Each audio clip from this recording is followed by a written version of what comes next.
Allez, supériorité numérique pour les boxers. Il va falloir concrétiser cette supériorité. On sait que les Bordelais sont pas super efficaces. Aïe aïe aïe. Aïe aïe aïe, un breakaway. Attention les Dijonais. Oh, bel arrêt. But. Aïe aïe aïe, voilà. Et voilà les Dijonais qui ouvrent le score à 1 minute 45. 1-0 sur une infériorité.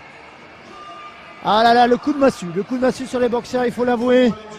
Eux qui avaient fait une très bonne entame de match. Regardez, ils perdent le palais là. Ils récupèrent. Là, ça joue pas mal. Ça veut ouvrir. Le jeu s'installe. Ça redonne sur l'aile. Et redonne au centre. Ah, cette passe trop dangereuse. Une passe dangereuse dans l'axe. Et là, il repère le palais. Et là, c'est comme on dit au hockey, c'est le breakaway. Et le joueur ne veut rater. Allez, il est récupéré par le Bourguignon qui se pose pas de questions une nouvelle fois. Il remet au fond. On le voit, tout peut se passer. Oh là là là là là là!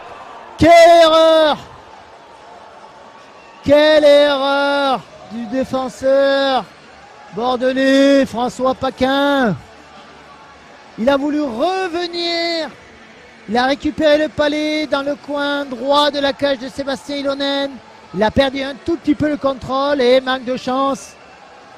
Manque de chance pour les boxeurs, bien entendu. Les Dijonais, l'attaquant Dijonais revenait en repli et s'est retrouvé la cage ouverte. Ça, comme on dit, ok, c'est cadeau. Il faut se dépêcher. 40 secondes. Aïe, aïe, aïe. Je crois que ça va être difficile pour le Bordelais ce soir. Il va être obligé de reconnaître leur défaite. Et oui, ils avaient sorti le gardien. Qu'on perd 3-0 ou 2-0, ça ne change rien. Voilà, les carottes sont cuites pour les Bordelais. Première défaite concédée sur leur partie noire de Mériadec. Et on revoit l'action ralentie. Un palais dans le coin récupéré par le Dijonais qui repart dans l'axe. Le joueur était parti, le gardien était sorti. Il donne dans l'axe, cage ouverte, imparable. 3-0 pour les Ducs de Dijon. C'est décevant. On a un groupe extrêmement compétitif ici, puis on est déçus, c'est sûr. On veut toutes les gagner, puis ce soir, c'est pas arrivé, coudonc. Puis il y a des raisons pour ça. On n'a pas été assez agressif devant leur cage, peut-être. Quelques reprises, on a perdu des batailles. Le powerplay doit faire une meilleure job. Puis ça résume un petit peu le match, mais il y a quand même beaucoup de positifs. Là, on a mis beaucoup de lancers à la cage. Donc, il faut quand même construire avec cette défaite-là, malgré que ce soit une défaite. Oui, excellent. Exactement, mais c'est un petit peu nous qui lui donne la chance de se réchauffer puis de se mettre dans la game, comme on dit. Si on rend son travail un peu plus difficile, le gardien paraît un petit peu moins bien. C'est à nous de le faire mal paraître. Exactement, absolument. Je sais que moi, je suis un petit peu habitué de mon côté, je l'ai fait souvent.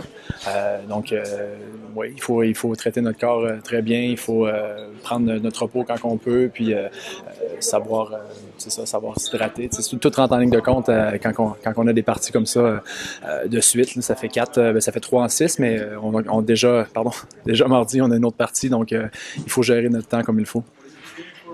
On est venu pour faire un résultat. Ça a pris une bonne tournure.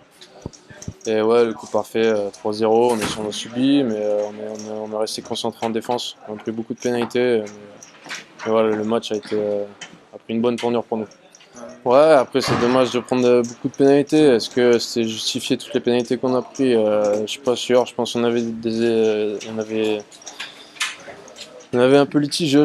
Pour moi, après voilà, le match est passé, on a bien bossé sur les infériorités ce soir, les mecs ont fait un boulot formidable, beaucoup de block shots, il y a beaucoup de sacrifices, donc ouais, c'est sûr que on était vraiment bon en infériorité, on a eu de la réussite aussi, il faut le dire.